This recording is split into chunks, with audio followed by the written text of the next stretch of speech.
السلام علیکم ورحمۃ اللہ وبرکاتہ۔ نحمد و نصلی علی رسولہ الکریم، اما بعد۔ آپ میں سے اکثر لوگوں کو پتہ ہوگا کہ پچھلے ہفتے انڈیا کے شہر احمد آباد میں جو ہماری بہن عائشہ عارف خان نے سوسائڈ کی ہے، اور اس سوسائڈ کا جو ریزن ہے وہ بھی آپ لوگ جانتے ہوں گے کہ اس کے شوہر نے جہیز کے اوپر اور دوسری لڑکیوں کے ساتھ اس کے سامنے بات چیت کرنا اور اس کو مینٹلی اور فزیکلی ہر طریقے سے اس کا ہراسمنٹ کرنا، ان ساری چیزوں کی وجہ سے اس بچی نے سوسائڈ کر لی۔ لوگوں نے اس کے اوپر مختلف باتیں کی ہیں، لیکن میں خود چونکہ 4 بچیوں کا باپ ہوں، اور جب میں نے اس بچی کی ویڈیو دیکھی، میں نے اس کے باپ کی بات سنی، واللہ میں رات بھر پریشان رہا۔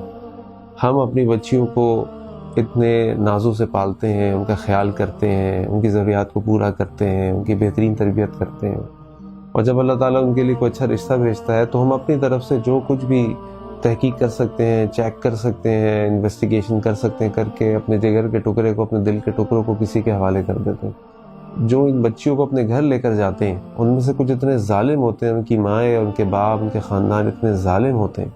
یہ بات میں آپ سے اس لیے کہہ رہا ہوں کیونکہ مجھے تو آئے دن اس قسم کے میسیجز موصول ہو رہے ہوتے ہیں کہ جہاں پہ مجھے پتہ چل رہا ہوتا ہے کہ ان بچیوں کے ساتھ کس قسم کے ظلم ہو رہے ہیں۔ ان کے شوہر ان کے سامنے دوسری لڑکیوں کے ساتھ بات چیت کرتے ہیں، ان کی ساسیں، ان کی نندیں، ان کے شوہر جہیز کے اوپر، کبھی کسی چیز کے اوپر ان پہ لان تان کر رہے ہوتے ہیں، ان کو مار رہے ہوتے ہیں، سگریٹوں سے جلا کے ان کے جسم کو سیاہ کر رہے ہوتے ہیں۔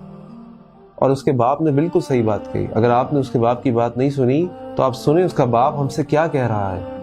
سب ٹی وی پہ آ چکا ہے میڈم، بولا کیا سمجھا؟ میں نے کتنی قسمیں دی اس کو کہ تیرا اتنا مبارک نام ہے، عائشہ اماں عائشہ رضی اللہ عنہ کا مبارک نام ہے بیٹا، اس مبارک نام کی لاج رکھ، کلام پاک کی قسم دی۔ میں تو اب ایک ہی چاہتا ہوں یار، ہندو مسلمان کے لیے بہت لڑے یار۔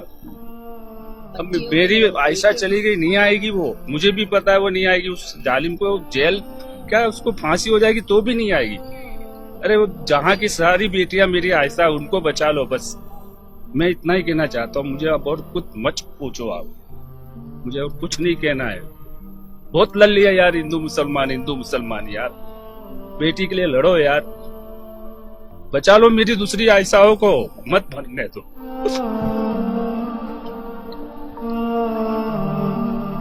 اور وہ صحیح کہہ رہا ہے۔ اور اس کے بعد میں جو بات کی کہ کب تک ہم یہ ہندو مسلمان لڑتے رہیں گے، اپنے گھروں کو تو اچھا کر لیں، اپنے گھروں کو تو مضبوط کر لیں۔ اس بچی کی بات سنیں، جس طریقے سے اس کے ماں اور باپ اس کو پکار رہے تھے کہ بیٹا دیکھ یہ نہ کر، بیٹا دیکھ یہ نہ کر، اللہ معاف کر دے گا، سب صحیح ہو جائے گا، ہماری بات سن لے۔ لیکن وہ بچی کہتے بس بہت ہو گیا، بس اب میں اور برداشت نہیں کر سکتی، اور میں آپ لوگوں کو تکلیف نہیں دے سکتی، بس یہ ٹائم گزر گیا۔ آپ سوچیں اس بچی کے دل دماغ کا کیا حال ہو رہا ہوگا۔ کوئی جھیل نہیں جائے گا بیٹے، ویڈیو بنا کے دے دی، کوئی کسی کی ذمہ داری نہیں میری بات سن بیٹا، دیکھو تیری امی رو رہی ہے، گھر آ جا بیٹا۔ اب میں تک گئی ہوں، میں مونٹو کو بھیجتا ہوں، میری بات سن، میں مونٹو کو بھیج رہا ہوں۔ کہاں پر ہے تو، کون سی جگہ پر ہے؟ رینٹ پہ ہوں۔ تو میری بات نہیں سنے گی بیٹا؟ پاپا میں تک گئی ہوں، کوئی سولوشن نہیں ہے میری زندگی کا۔ سولوشن ہے بیٹا، سب سولوشن ہے۔ اور میں آپ کو بتاؤں یہی حال ہماری مسلمان بچیوں کا جگہ جگہ ہو رہا ہے۔ اور یہاں پہ میں ان ساسوں کو اور ان سسروں کو اور ان فادر ان لا اور مدر ان لاس کو میں کیا کہوں، لیکن میں کہتا ہوں ان لڑکوں کو کہ جو ان بچیوں سے شادی کر کے ان کو اپنے گھر لے کر آتے ہیں، یہ آپ کی ذمہ داری ہے ان بچیوں کی حفاظت کرنا، یہ آپ کی ذمہ داری ہے ان کو معاشرے کی غلط رسومات سے بچانا، اور اس کی وجہ سے جو ان کے اوپر ظلم ہوتا ہے ان سے بچانا۔ اگر آپ کے اندر ذرا سی بھی غیرت ہے تو اتنی غیرت شو کریں، اور جا کے لڑکی کے ماں باپ کو بولیں کہ میرے گھر کے اندر کوئی سامان آپ ایسا نہیں بھیجیں گے جو سامان میری ذمہ داری ہے۔ میں ان تمام شوہروں سے کہہ رہا ہوں، لڑکوں سے لڑکیوں کو بیاہ کر لے کر آتے ہیں، تمہارے گھر کا بیڈ تمہاری ذمہ داری ہے، تمہارے کمرے کا AC لگانا تمہاری ذمہ داری ہے، تمہارے گھر کے برتن لانا تمہاری ذمہ داری ہے، تمہارے گھر کے پردے لگانا تمہاری ذمہ داری ہے۔ یہ اس لڑکی کے باپ کی ذمہ داری نہیں ہے۔ اور تم میں غیرت ہے تو تم منع کرو اس کے باپ کو، تم منع کرو اس کے باپ کو کہ آپ مجھے کچھ نہیں دیں گے، آپ نے جو دینا اپنی بچی کے لیے دیں، اس کے پہننے کے لیے دیں، اس کے لیے دیں، ہمارے گھر والوں کے لیے، میرے لیے، میرے کمرے کے لیے آپ ٹکا خرچ نہیں کریں گے، کیونکہ یہ میری ذمہ داری ہے۔ اگر میں اس قابل ہو گیا ہوں اور میں مرد بن گیا ہوں کہ میں کسی عورت سے شادی کر سکتا ہوں، تو یہ بھی میری ذمہ داری ہے کہ میں اپنے گھر کا سامان بھی میں جمع کروں. اور میں اس قابل نہیں ہوں تو مجھے ضرورت نہیں ہے کسی کے گھر کی بیٹی کو لانے کے لیے. اور چھوڑ دیں ان باتوں اور بہانوں کو، جی ہم کیا کریں، ہمارے ماں باپ نہیں مانتے. بناؤ اپنے ماں باپ کو، ورنہ کل جو کسی اور کی بیٹی کے ساتھ ہو رہا ہے، یاد رکھیں آپ کی بیٹی کے ساتھ بھی ہو سکتا ہے. اگر آج آپ جوان ہیں، آپ معاشرے کے اندر نئی اقدار اور نئی روایات کو شروع کر سکتے ہیں تو آپ کو کرنا ہوگا، ورنہ کل ہماری بیٹیاں اور آپ کی بیٹیاں بھی ان تمام چیزوں کا سامنا کرنا پڑ سکتا ہے ان کو بھی. آپ بچائیں اپنی بچیوں کو. اور یہ اس لڑکی کے لیے نہیں جس سے آپ شادی کر کے لا رہے ہیں، بلکہ آنے والی اپنی بیٹیوں کو جو اللہ تعالیٰ نے آپ کے گھر میں پیدا کرنی ہے، ان کی حفاظت کیجیے. یہ ان کی حفاظت ہے.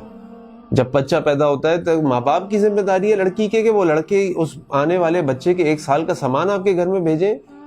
اس کے کیری کوڈ، اس کے کوڈ، اس کی کھانے کی چیزیں، اس کے کپڑے وہ بھیجیں. وہ کیوں بھیجیں؟ بچہ آپ کا ہے، نام آپ رکھتے ہو، آپ کے نام سے آپ کی نسل چلتی ہے. لڑکی کے باپ نے کیا کیا ہے؟ ان رسومات کو ختم کریں، ان ذمہ داریوں کو پورا کریں. اگر آج ہم ان کے لیے آگے نہیں بڑھیں گے تو یہ عائشہ عارف جیسی بہت ساری بچیاں نکل کھڑی ہوں گی. اور اللہ نہ کرے، اللہ نہ کرے، اللہ نہ کرے، یہ ہمارے گھر کے ساتھ بھی ہو سکتا ہے، ہماری بچیوں کے ساتھ بھی ہو سکتا ہے. اور یاد رکھیں کہ اس عائشہ عارف نے سوسائڈ کر لی. ہم اللہ سے دعا کرتے ہیں کہ اللہ تعالیٰ اس کو معاف کر دے.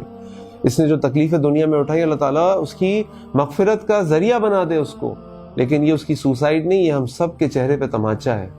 اور وہ ہم پر لعنت بھیج کے گئی ہے کہ لعنت ہے میرے مسلمان مردوں کے اوپر جو اپنی ایک بچی کو نہیں بچا سکے اور اس کی حفاظت نہیں کر سکے، اور اس کو اس معاشرے کی رسومات کی بھیڑ چڑھا کے اس بچی کو اپنے ماں باپ کے سامنے ان کی موجودگی میں پانی میں کود کر خودکشی کرنی پڑی، کیونکہ وہ سمجھتی تھی کہ اس دنیا میں میری کوئی حفاظت نہیں کر سکتا، مجھے کوئی پروٹیکٹ نہیں کر سکتا، کوئی آ کے میرے لیے مددگار نہیں بن سکتا.